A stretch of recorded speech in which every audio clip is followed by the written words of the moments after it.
Hi అండి. ఈరోజు Saturday కదా, మా అమ్మ ఇలా స్వస్తి గుర్తు వేస్తుంది, మంచిదని చెప్పని ఇలా చేస్తుంది. ప్రతి శనివారం స్వస్తి గుర్తు ఇది ఇలా వేసుకుంటే మంచిదంట, అందుకని చెప్పి ఇలా చేసుకుంటుంది.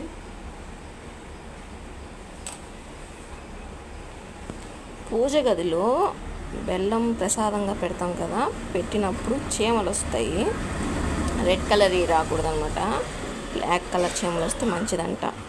అందుకని మా అమ్మ వాటిని చాకుంటుంది.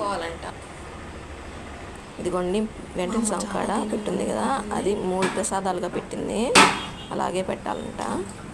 మా అమ్మ నల్ల చీమలని బెల్లం పెట్టి మరీ చాకుంటుంది. ఇంట్లో నల్ల చీమలు వస్తే మంచిదంట. ఏం మేటమా దేవుడి దగ్గర బెల్లాన్ని పట్టుంటే అక్కడే పెట్టేశారు.